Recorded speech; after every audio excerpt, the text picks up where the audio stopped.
एक बार फिर से बहुत बहुत स्वागत है आप सभी का एशियन टाइम्स में। मैं कशिश अंचल बात करूंगी पप्पू यादव के बारे में। तो आइए जानते हैं पप्पू यादव ने बिहार में चल रही शराब और शराब माफियाओं के बारे में क्या बताया। पूरी खबर जानने के लिए देखते रहे इस वीडियो को एंड तक। कोलैप्स है पूरा बिहार, उस पर दोनों चर्चा नहीं करेंगे। तो ये मैं जानना चाहता हूँ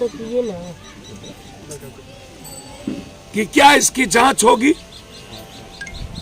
क्या शराब माफिया नेता और पदाधिकारी की संपत्ति जब्त होगा, क्या एमएलए एमपी जनप्रतिनिधि और पदाधिकारी के ब्लड का सैंपल का जांच होगा 3 महीने के अंदर, कौन दारू पिया है कौन नहीं पिया है, और जो नेता एमएलए एमपी मंत्री और पदाधिकारी दारू पिए हो क्या वो बर्खास्त होंगे, क्या उनकी सदस्यता जाएगी, उन पर एफआईआर होगा।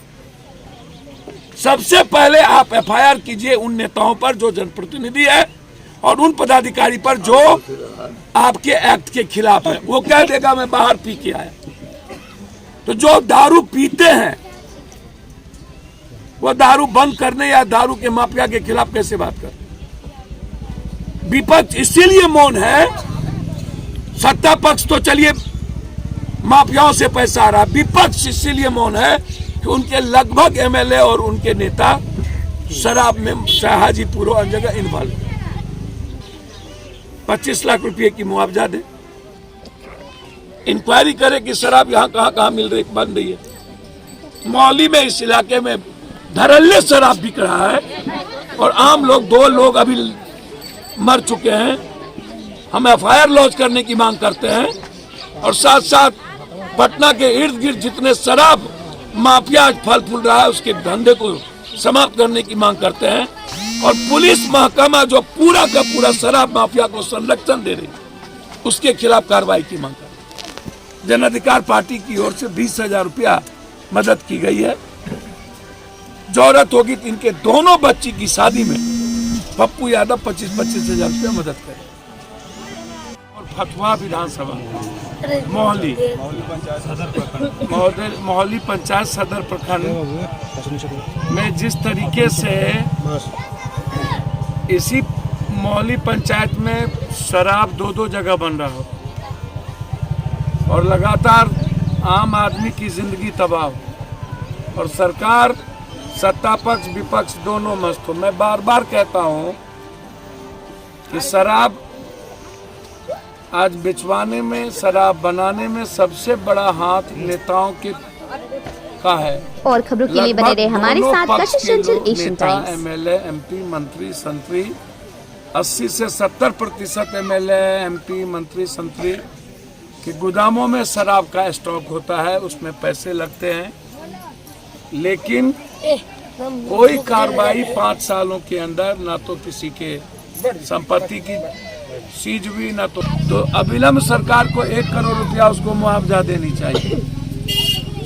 और सरकार बलि का बकरा बना देती है सिर्फ दरोगा को, वो भी कभी कभी सस्पेंड करती है और फिर 15 दिन 2 महीने के बाद बहाल करके किसी थाने में लगा देती है। सरकार ने कहा था कि शराब जब किसी जिले में किसी ब्लॉक में मिलेगा वहाँ के बीडीओ, वहाँ के पदाधिकारी, वहाँ का डीएम, वहाँ का एसपी, वहाँ के थानेदार सब सस्पेंड होंगे, डिस्चार्ज होंगे। मौत के बाद एक बार भी आप 302 का मुकदमा नहीं किए।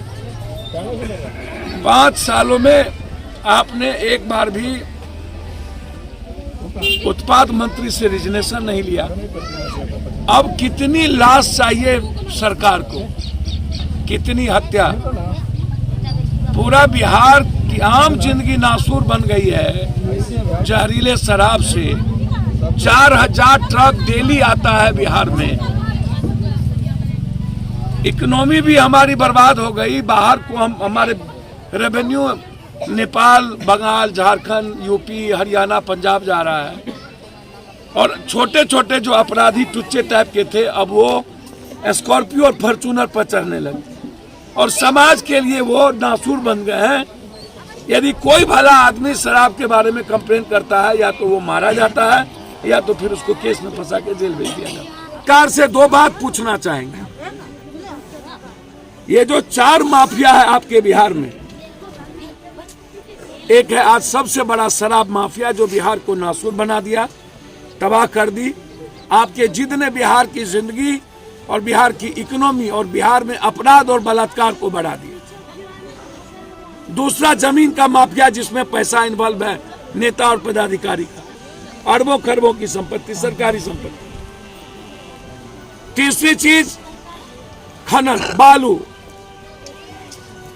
क्या कारण है कि पदाधिकारी और सबका पैसा बालू हैबा से लेकर के फोकलेन से लेकर सब लगे हुए। और चौथी चीज पैरेलल ठेका।